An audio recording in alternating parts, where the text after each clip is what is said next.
Lo saludamos, le agradecemos esta presencia aquí en Mitre Mendoza y por supuesto poder charlar un poquito de lo que tiene para ofrecer y por qué hay que votarlo. ¿Cómo le va, Jiménez? ¿Todo bien?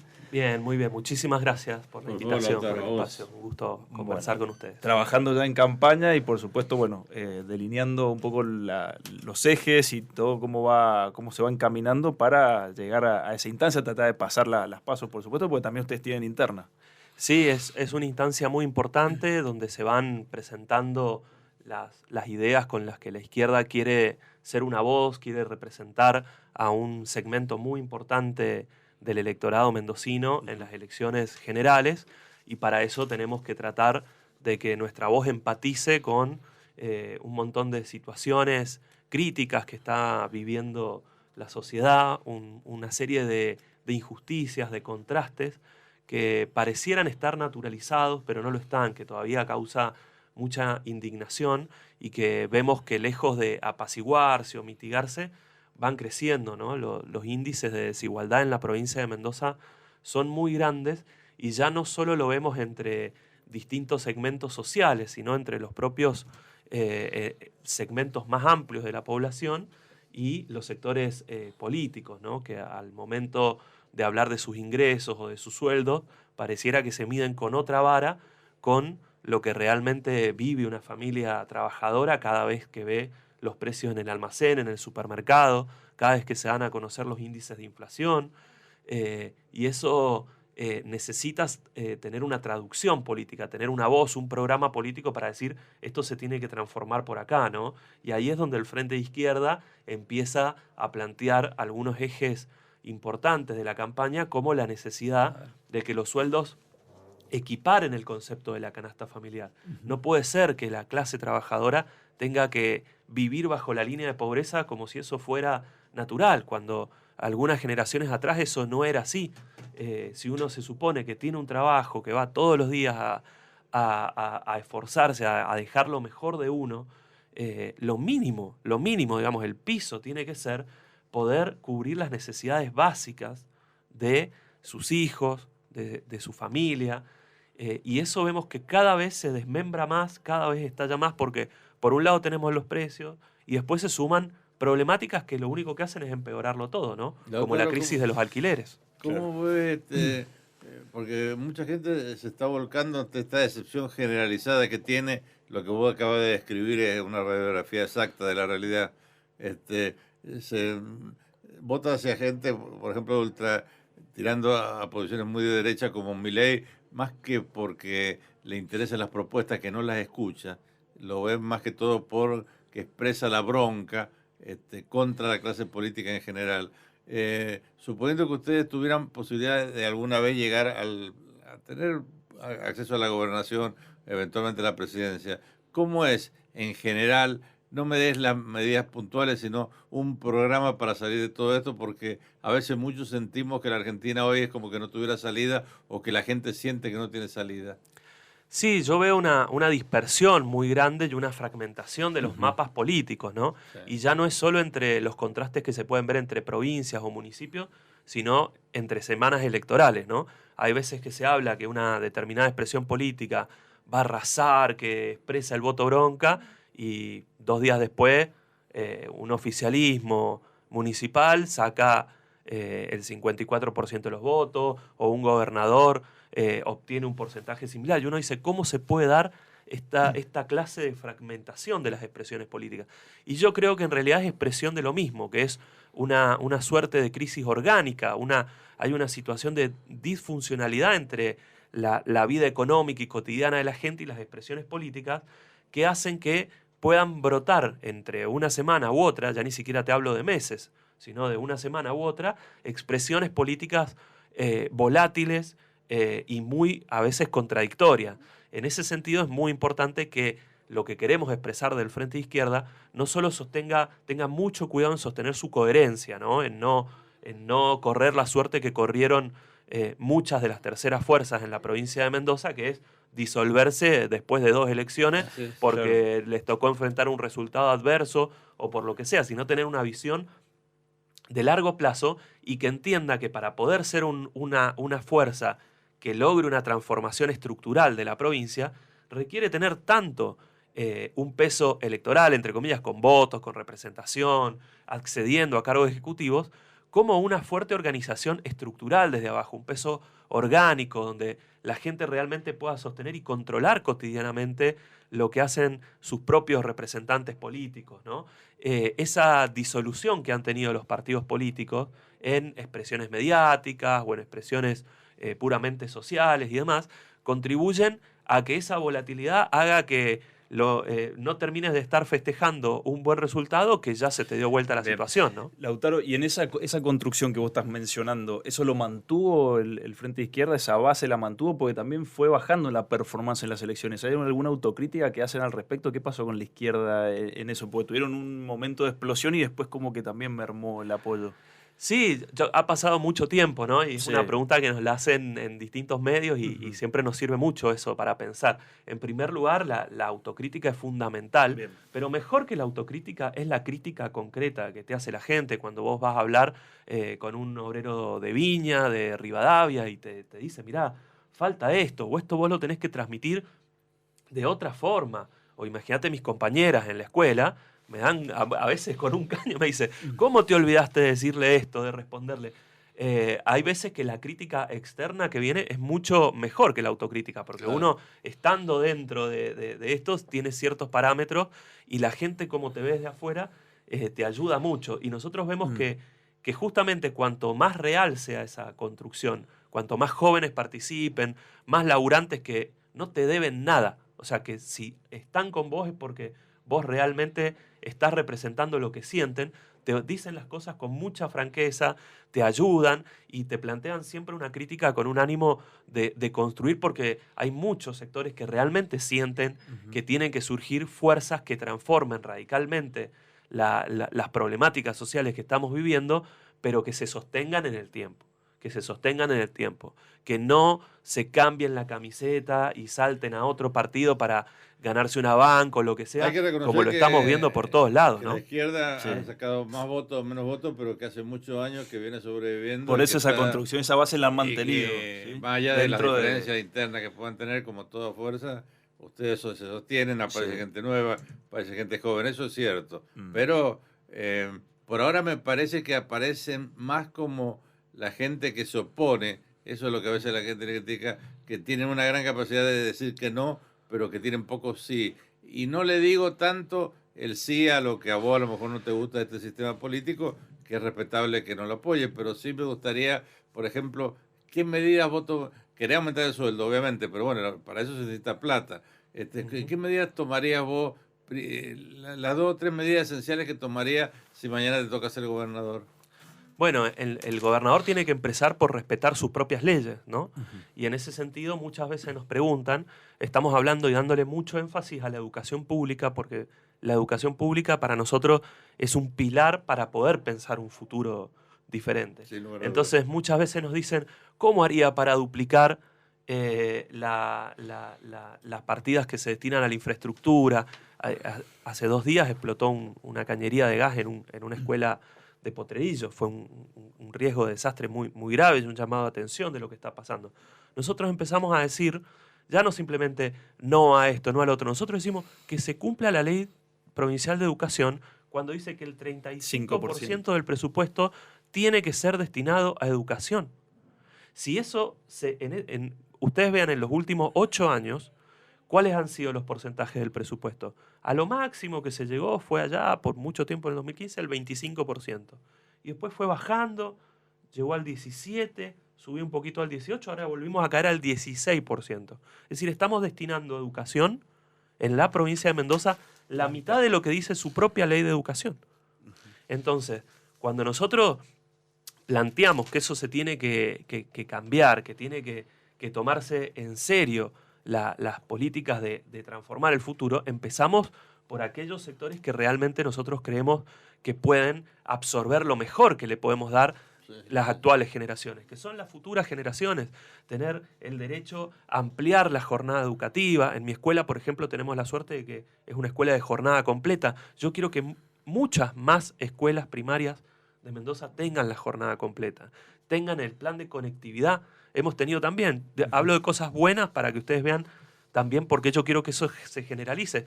tuvimos la suerte de que el municipio nos proveyera a un grado de computadoras para los chicos. ¿Por qué eso no lo podemos generalizar? ¿Por qué no pueden tener todos los chicos de escuela primaria su computadora? Porque ahora, gracias a esas computadoras, los chicos tienen tanto su carpeta física con papel, la que tuvimos nosotros en la primaria, como tienen sus archivos. Yo cuando veo a los chicos en la carpetita de ellos en la computadora, viendo todos los trabajos que hacen semana a semana y la cantidad de programas que manejan, bueno, eso es ver desde una semillita el futuro que vos estás construyendo, porque ahí se forman los que van a poder resolver la problemática de la sequía, del cambio climático. Ahí se forman los que van a poder pensar un mejor sistema de salud, una sociedad menos desigual, una sociedad que empieza a dejar atrás la naturalización de la explotación, de la opresión. Yo creo que en eso tenemos que depositar mucha confianza, ¿no? Bien, y ahí checás la brecha también, ¿no? Lo estás viendo lo que pasa, incluso con el programa Conectar a Igualdad, la mitad de las computadoras se entregaron el año pasado. Sí. Y la inversión en educación, que vos decís el 35% acá en Mendoza, lo del PBI también quedó, el 6% del PBI, nunca se logró avanzar. Perdón, en eso, ¿no? yo sé que el ánimo no es ser polémico, pero también cada uno tiene que cumplir sus obligaciones. Bueno. Yo veía un candidato a la gobernación que al mismo tiempo es funcionario actualmente del gobierno nacional, solidarizarse con el reclamo de los docentes de la universidad por el que estaban llevando adelante medidas de fuerza y demás, y diciendo es justo lo que reclaman, como si el reclamo no se lo estuvieran haciendo a su gobierno. Claro. Señor, Claro. el reclamo, está bien que se solidarice, pero es ridículo que usted se solidarice. Usted lo que tiene que hacer es convocar a su gabinete, porque el gobierno nacional aplicó un recorte, ni siquiera un ajuste, digamos la verdad, recortó el 10% de los fondos de las universidades públicas. Eso, imagínense, cuando Macri lo hizo, habían abrazos simbólicos de los rectores, protestas, que es lo que se debe hacer, porque la educación se tiene que defender. Pero ahora pareciera que estamos paralizados y que se naturaliza, que los recortes, que los ajustes son inevitables. Y ahí, ¿a quién se está afectando? A las nuevas generaciones, a los jóvenes que tienen en la educación la única herramienta para poder cambiar esta situación, ¿no? Ustedes, al igual que, porque ahí se dio, también entrevistábamos al otro candidato de la izquierda, ¿no? A Víctor Dávila, nos contaba que ellos pretenden que el director general de escuela sea elegido por un voto popular, al igual que los jueces. ¿Ustedes tienen un planteo similar o difieren en esto? Sí, nosotros presentamos, bueno, cuando a mí me tocó hacer una experiencia como legislador, y fue justamente uno de los primeros proyectos de ley que presenté. Hay que modificar un artículo de la Constitución provincial, no es un... No es fácil. Es Bueno. claro. Por suerte la Constitución de la provincia de Mendoza permite Una modificar de un artículo. Eso se tiene que...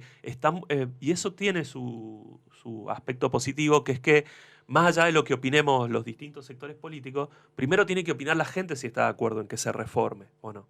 Pero creo que le haría muy bien a la provincia de Mendoza que alguna vez que se los convoca a votar, se les dé la opción de opinar sobre cómo tiene que ser la persona que esté coordinando todos los equipos directivos de la provincia. Sería muy bueno un pronunciamiento público, un referéndum sobre ese proyecto de ley, y si hay otras opciones también. Recordemos que además hay una figura que ha caído muy en desuso y que también está incorporado en el proyecto de ley que planteamos, que es cómo se conforma el Consejo Provincial Educativo, que la gente prácticamente no sabe que existe, porque es un órgano hoy tan burocrático que a nadie le interesa lo que se discute ahí, es testimonial. Y ahí también se podría tener una participación muy importante y hacer un debate público en Mendoza sobre educación muy participativo. Claro, ¿por qué esta división con el otro grupo con el Partido Obrero, dentro del Frente de Izquierda? ¿Es una división por cuestiones políticas, personales? ¿Por qué no lograron la unidad? Nosotros lo vemos un poco a la inversa, en realidad. Vemos que hemos logrado la unidad. Ajá. Y que si vos ves las expresiones, la trayectoria que ha tenido el Frente de Izquierda, ha habido un año que las candidaturas se dirimieron mediante las PASO, otros mediante acuerdo, otros mediante las PASO. Por ejemplo, los compañeros del MST, Marcia Marianetti, en el 2021 fueron a las PASO porque querían medir cómo llegaban sus ideas y demás. Ahora vinieron y nos propusieron, no, queremos ir juntos. Perfecto, vayamos juntos. Ahora los compañeros del Partido Obrero del 2021, dijeron queremos ir con ustedes. Perfecto, vengan con nosotros. Ahora nos dijeron no, queremos ir a las PASO.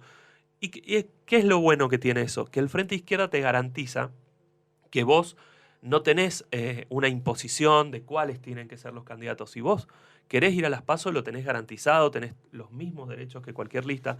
Si querés tener una lista unificada, también lo vas logrando. Y eso es lo que también permite que se sostenga en el tiempo. ¿Por qué? Porque el Frente Izquierda reúne expresiones diferentes, con distintas visiones sobre la estrategia, sobre las prácticas políticas, y es natural, existe eso en todas las coaliciones. Pero siempre lo importante es decir, nos mantenemos dentro de este programa, ninguno saca los pies del plato en el sentido de darse la vuelta, a hacer favores políticos a un gobierno de turno a cambio de otra cosa. Manteniendo esos principios, ese programa político, es muy bueno que tenga un régimen democrático internamente y que compañeras y compañeros muy valiosos, porque todos los que están formando listas del Frente Izquierda son muy valiosos en todas las listas que se presentan, puedan participar. Ahí Lautaro nos decía, Víctor Dávila fue un poco crítico también de lo que está pasando en la interna y nos decía que hacía falta una izquierda más popular. Eso fue un poco la definición que él dejó, que hacía falta que sea un poco más popular, que se había perdido eso un poco, no sé cómo lo evaluás, y también que hace falta ser también con una visión más productiva de la provincia, en base a las propuestas y demás. Yo creo que está muy bien que él explique y desarrolle esas ideas, o sea, tomando las palabras o los rótulos en sí, hay que ver qué contenido tiene. Son dos definiciones, digamos, el productivismo o lo popular, que están muy asociados a la identidad histórica, más que nada del peronismo que de la izquierda. La izquierda tiene una definición más que nada clasista, ¿no? Nosotros, no sé si ustedes lo tendrán presente, pero siempre es los trabajadores, las mujeres, la juventud, la clase trabajadora. Es una identidad que a nosotros defendemos, que lo vemos muy importante. Para nosotros eso es una expresión popular en cierto sentido, es el pueblo trabajador. Ahora, en política muchas veces utilizar un discurso así, decir nosotros queremos ser más populares o orientarnos más hacia la producción, hay que ver mucho eso, a qué programa político lo ligamos y demás, para que no se confunda, porque hay expresiones muy poderosas históricamente de la política argentina y de otros países también, que identifican lo de una izquierda popular con una izquierda más populista, ¿no? Claro. Un movimiento popular no es lo que por lo menos defendemos nosotros. Sí, déjame hacerle una consulta, Carlito, ahí le preguntás, pero quería preguntarte, antes de irnos del tema de educación, puntualmente, por ejemplo, con el ítem aula, ¿qué tienen pensado ustedes hacer en ese sentido? Nosotros, es conocida nuestra oposición por los aspectos más discriminatorios, que son terribles de lo del ítem aula, pero ya que 8 años después se vuelve a poner en discusión, nosotros queremos que se pongan en discusión todos los ítems que tiene el docente. Porque la degradación y el maltrato no está solamente en un ítem del sueldo. Que a vos te paguen un enorme porcentaje por cláusula de garantía, que lo que significa concretamente para el que está escuchando es que deja de tener impacto en tu sueldo la antigüedad, la zona de la escuela. Si vos trabajás en una escuela de frontera, si tenés que viajar 2 horas, prácticamente te están pagando lo mismo que si trabajaras acá en una escuela del centro. Si trabajás en una escuela con una comunidad tranquila, prácticamente te pagan lo mismo que en una escuela urbano marginal como la que trabajo yo. Es un enorme maltrato, es una enorme precarización de la carrera docente. Ocurre lo mismo con el FONIT, que no lo paga la provincia, que lo paga a nivel nacional y no es bonificable, no impacta en los otros ítems. Entonces yo le he ofrecido, el otro día tuvimos un debate con Jaime Correas y demás, traigamos los bonos de sueldo al senador Cornejo y demás, traigamos los bonos de sueldo, comparemos, veamos si la carrera del docente realmente está reconocida como dicen o no. Y van a ver que realmente está muy degradado. Yo quiero que me diga quién puede vivir con un sueldo de 110.000 o 130.000 pesos. ¿Qué docente? Hasta en la provincia de San Juan están en 180.000 el piso. A nivel nacional, Mendoza está en el piso del ranking. ¿Por qué no se presentan ya docentes? ¿Por qué están faltando docentes en Mendoza? ¿Cuántas veces han escuchado ustedes que haya pasado eso en la historia? Pocas veces. Antes solo te garantizaba. Lautaro, la idea general del modelo que ustedes tienen tiene que ver con un capitalismo social como los escandinavos, los noruegos, con el Estado benefactor en su momento, o con una idea de socialismo, y si fuera con la idea de socialismo, ¿dónde y cómo se puede construir hoy el socialismo en el mundo? Bueno, creo que todos los debates ideológicos que se están dando, ¿no? En torno, por un lado, a los libertarios, las ideas del socialismo, que ahora muchos lo utilizan, si se quiere, como un ataque o como un insulto desde estas expresiones más de la extrema derecha, han reavivado y han permitido que eso también vuelva a aflorar, que los socialistas podamos volver a exponer nuestras ideas y ponerlas sobre la mesa. Nosotros creemos que las transformaciones que ha tenido el mundo hacen que hoy por hoy una sociedad socialista como la que nosotros nos imaginamos, una democracia de los productores, de una clase trabajadora que vaya opinando no solamente cada 2 años sobre los candidatos, sino sobre las grandes decisiones que se van destinando en torno al desarrollo del país, en dónde destinar las inversiones, cómo priorizar la educación y demás, hoy por hoy van a estar muy ligadas a la participación a través de las nuevas tecnologías, a eliminar la burocracia, que ha sido la gran traba, digamos, por no usar peores palabras, que tuvo el socialismo en el siglo XX. El desastre que tuvieron las experiencias socialistas del siglo XX fueron las burocracias, ¿no? Que hoy por hoy para las nuevas generaciones es difícil imaginarse lo que representaban esas burocracias monstruosas, criminales en muchos casos, estableciendo dictaduras de partidos únicos, y que le hicieron un daño enorme al socialismo. Hoy por hoy, eso se puede ver concretamente en la participación, en lo innecesario. En ese momento, la burocracia estaba vista como algo inevitable, porque como había poco que repartir y era tan importante salvarse de situaciones, era como, no, mejor que esté este autoritario, este burócrata acá, porque si no, no podemos hacer nada. Hoy las nuevas generaciones no ven eso, las burocracias ya no son indispensables. Y eso puede permitir que justamente la verdadera identidad del socialismo, que es organizar la producción desde abajo, la distribución, tener la democracia más amplia que se pueda haber conocido, digamos, en la historia, florezca y vuelva a ofrecer esa transformación, ya no solo del país, porque en realidad cuando hablamos de socialismo tenemos que hablar de lo internacional, de la unión de Latinoamérica, de la cooperación entre los países, todo lo opuesto a lo que estamos viendo hoy, que es la vuelta de las guerras, ¿no? Claro. Guerras con crímenes terribles. Es imposible imaginar el socialismo al mismo tiempo que avanzan las guerras. Será un periodo oscurísimo, pero el socialismo no avanzará en un periodo de guerras terribles como lo que estamos viendo ahora. El socialismo se puede construir a partir de la cooperación y los intercambios tecnológicos entre los distintos países y culturas. Y eso hoy es lo que la juventud quiere.